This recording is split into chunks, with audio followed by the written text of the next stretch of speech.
Bom Bom dia, Ingrid. dia, Porangara a todas, a todos também. Querida, a gente precisa fazer com que a sua imagem fique Mais nessa nítida. posição. Pois então, eu tô com ele deitado o celular. Tenta colocar ele em pé. Vamos ver. Deixa eu ver. Ó, Agora tá certo? deu certo. Ah, perfeito. Eu acho que é girar a imagem de qualquer modo. Então agora Em- vou te deixar à vontade, querida. Obrigada. Então, gente, começando essa coluna parabenizando todas as ciências sociais também, parecendo a Chagas também, da coluna Transbordando. E hoje eu vou falar com vocês sobre um pouco do assunto que a gente falou no último dia, né, da minha apresentação, que é é a parte do apagamento indígena, né? O que que faz um indígena ser apagado? Qual que é a situação real hoje do movimento indígena em relação ao apagamento? O apagamento histórico, né, começou desde antes da Constituição, mas principalmente quando começou a invasão aqui no Brasil, quando chegaram várias pessoas ditas como colonizadores. E com isso foi se apagando a identidade indígena por muito tempo, pela questão também de proteção à terra, né? Ah, como a gente vai identificar essa pessoa como indígena se a gente sabe que a terra, na verdade, eram delas? Então, esse processo de apagamento começou nesse intuito de não ter nenhum direito, não ter nenhum acesso para os indígenas. E até a Constituição de 1988, a gente era muito tutelado pelo Estado, ou seja, o indígena ele não tinha os direitos e muito menos os seus intuitos de decisão sobre si mesmo. Com a tutela do Estado, os indígenas tinham que se declarar brasileiros e então não era mais indígena para poder, por exemplo, acessar serviços básicos como o SUS. Aí, desde a Constituição de 1988, a gente começa a adquirir muitos direitos a partir de muitas reivindicações indígenas da época, como Ailton Krenak, um grande escritor, e também filósofo e artista indígena, Davi Kopenawa, que também é um grande líder indígena do povo Yanomami, e outras lideranças da época que começaram um movimento de resistência, né? De dizer assim, não, eu sou indígena e eu tô aqui. Não é uma coisa do passado, não é uma coisa estereotipada também, no sentido de sempre tem uma imagem comum, né, do que é o indígena hoje, de como a gente espera ele.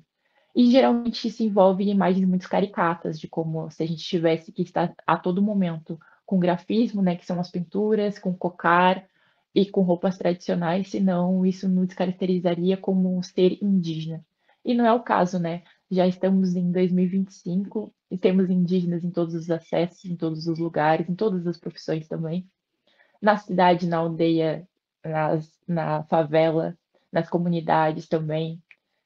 E continuando ao ponto sobre a Constituição, foi a partir dali, com uma grande cena do Ailton Krenak, que eu vou trazer também nos próximos episódios, que aparece o Krenak se pintando de genipapo em frente ao Congresso, dizendo: nós não somos nossos seus inimigos aqui. Nós já estávamos aqui, nós só queremos acesso aos direitos básicos. E é uma luta que a gente vem travando até hoje, porque se vocês acompanharem semanalmente qualquer tipo de jornal, há sempre a morte de algum indígena por ser quem ele é. Mulheres indígenas por serem quem ele é, além da parte também do feminicídio, né? E também da fetichização dos nossos corpos a todo momento. É a partir dessa tutela do Estado que foi quebrada e começado a ter os direitos, né? E a principal reivindicação dos direitos indígenas é a terra, porque, né, além de ser um território ancestral, né, não existe uma parte da terra do Brasil que é só essa parte aqui indígena, é só essa aldeia demarcada aqui indígena. Não, aqui havia uma média de 6 milhões de indígenas no território inteiro, e os territórios também eram espaçados para que os povos também pudessem andarilhar. Há muitos povos eu ficava um pouco nesse pedaço, aí ficava um pouco de recurso, aí mudavam a aldeia para outro canto, e aí utilizavam dessa forma de manter a terra no seu fluxo, né, de idas e vindas, e também de renascimento da própria natureza. E o apagamento indígena, ele veio com essa. parte da Constituição também, mas muito antes disso. E seguindo o pressuposto, e se o indígena ele não tem memória, ele não tem acesso à terra, ele não tem mais sua língua, ele não tem mais a sua cultura vívida diariamente, ele apaga como se ele não existisse. Porém, no nosso DNA e na nossa cultura familiar é muito presente práticas indígenas, seja na cidade ou seja na aldeia. Mesmo as aldeias que têm um processo de evangelização também, porque acontece também até hoje, processo de evangelização, de levar recursos de alimentação para um povo que está passando fome, e ele acaba adentrando esse espaço evangélico no sentido de estar precisando de ajuda, isso acontece até hoje, não só lá em 1500, 1600. E com isso a gente tem várias figuras que estão apagadas, né, nesse processo do apagamento. Exemplos, o ser caboclo, que é um jeito de também diminuir a pessoa indígena como se ela fosse uma mistura de algo de indígena com outra coisa, com outra pessoa. E também muito se fala no sul sobre os bugres, né, que seria um povo indígena também, que não se tem, né, o povo, ninguém sabe de que povo descende, mas fala, ah, minha avó era bugre, meu avô era bugre. Bugre é indígena, tanto que aqui em Santa Catarina foi um estado o qual foram contratados bugreiros, que seriam pessoas que matariam os indígenas, sejam para essas pessoas que vieram com o acesso à terra por conta do governo das políticas públicas, né, seja italianos, alemãos e outros povos, quanto também pessoas que já estavam aqui também, como portugueses e etc. Esses bugreiros foram contratados para exterminar as populações indígenas daqui de Santa Catarina, do Rio Grande do Sul também, mas aqui em Santa Catarina o genocídio foi muito forte, principalmente dos povos que são tradicionais aqui, como os Xoklengues, Caigangues e Guaranis. Eu, como Tupinambá, também sou do povo Tupi, mas o meu povo ficava mais para cima. Mas, obviamente, algum Tupinambá desceu para cá, porque Tupinambá é muito andarilho. Mas continuando, esse processo também do apagamento em palavras como bugre e palavras como caboclo, ele vai também desmistificando a cultura indígena. Por quê? Porque a afirmação eu sou indígena, o indígena se autodeclarar, é uma posição para além de física, né, de vivermos nesse estado, de estarmos sempre presentes com o ser indígena, não tem como separar o ser indígena do que somos, mas também é uma visão política das coisas. Para que a gente possa ter acesso a políticas públicas, a gente vai precisar estar à mostra, né, como a gente está hoje, a cada vez, né, se popularizando melhor sobre nossas culturas, sobre os nossos povos. Até hoje, nós temos 305 povos de etnias diferentes, ou seja, etnias seriam povos, ou antigamente as pessoas gostariam de falar tribo, né? A gente não fala mais tribo, mas é sempre bom tocar nesse ponto também. Tribo é um termo muito retrógrado e que a gente não utiliza mais, porque traz essa sensação de selvageria, né? Como se algumas pessoas fossem mais educadas que outras, sendo que a gente sabe que não era bem assim, né? Enfim, continuando.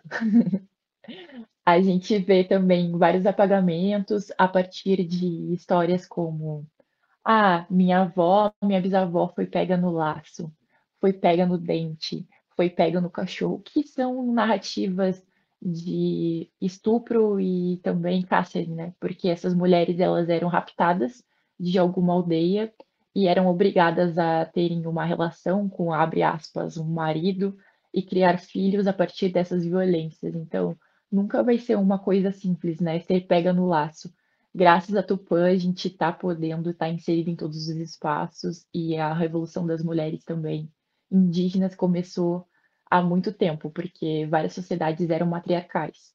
Como o cristianismo traz esse ponto patriarcal também, né, acaba que isso invade as aldeias, invadiu as aldeias antigamente e também vai invadindo hoje. Vai ter também casos de feminicídio indígena muito pouco comparado à nossa sociedade aqui na cidade, mas há casos, né? E o pega no laço e o pega no dente é uma dor muito categórica também no nosso DNA, porque, infelizmente, são muitas narrativas que se entrelaçam, que trazem essa proximidade. Na minha família, e a minha avó não foi pega no laço, mas minha mãe passou um processo de escravagista ainda na infância. Então, mesmo que uma violência não me pegue de um lado, ela vai me pegar de outro, como se fosse um padrão, sempre ter algum tipo de violência com os nossos corpos. E esse padrão ele vai estar inserido em várias famílias, em vários clãs, em vários povos também, porque infelizmente a categorização do ser indígena, do que deveríamos ser, ela vem muito forte, e o apagamento também. O apagamento ele é histórico e também é um processo de embranquecimento da raça que foi criada no Brasil colonial, né? E o Brasil República no início também, com o apoio da presidência. E até hoje a gente passa por esses processos de apagamento, seja porque na sociedade a gente tem o estereótipo do branco como a beleza correta, tanto que a gente tem vários procedimentos estéticos hoje em dia que é para trazer essa sensação de mais pertencimento a algo próximo, né? E não como se fosse algo que cada um é para ser de um jeito. E com certeza, o Raul falou sobre parar a folclorização dos povos indígenas, porque exatamente a gente é tão autêntico, a gente é tão artístico, a gente é tão poético, a gente é tão espiritual, a gente acaba colocando tudo no mesmo pote, e aí qual que são as nossas maiores diferenciais? Que é a nossa cultura, que é a forma que a gente se expressa, tudo isso é o que vai diferenciar cada indígena. Mas é muito importante realmente esse processo de folclorização, de a gente parar de estereotipar, ah, esse é indígena de verdade. Gente, isso não existe. A pessoa que tem DNA indígena, ela tem uma mãe indígena, tem uma avó indígena, ela é indígena, porque filho de peixe não é pato, e é fato isso, né? A gente é filho e a gente tem essa tendência de tentar, eu não sou tão indígena, porque a minha família não nasceu em um contexto de aldeia. Mas por que tua família não nasceu em contexto de aldeia? Qual o etnocídio que aconteceu com a tua família? Qual o genocídio que teve para tua família ter que fugir, muitas vezes começar a não falar a língua, não se autodeclarar com medo de ser morto? Então, tudo isso são processos e resquícios do processo da invasão, da colonização, eu prefiro dizer invasão, o processo da invasão. E todos esses sentidos a gente vai sentindo até hoje, como adoecimentos dos nossos corpos, adoecimentos do nosso espírito, adoecimentos da nossa mente, né? Tanto que há muitos casos de suicídio indígena também, por conta desse não pertencimento que a gente se encontra na cidade. Essa terra é nossa, a gente era para se sentir em casa em todo lugar, e mesmo assim sempre nos tratam como se a gente fosse invasor da nossa própria terra. E essa sensação de não pertencer a lugar nenhum é um local muito pesado. É o que chamamos muito de o não lugar. E o não lugar nos pega de vários modos. É não lugar nas universidades, é não lugar nos trabalhos, é não lugar sei lá, nos terreiros, muitas vezes. Mesmo sendo um local mais próximo, ainda não é o nosso lugar.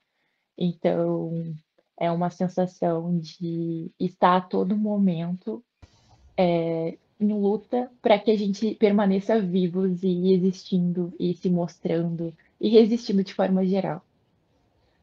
Opa!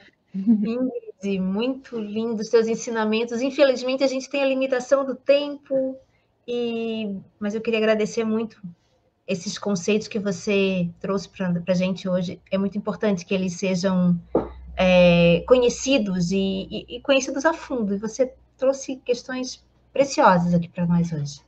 Obrigada. Gratidão, Rosângela, pelo recebimento, gratidão a todos os espectadores também. Qualquer dúvida também que vocês tiverem, podem me mandar também lá no meu Instagram, que é Ingrid Tupinambá _. E vamos juntos. Toda semana a gente está trazendo algum conhecimento e vamos se entrelaçando e confluindo.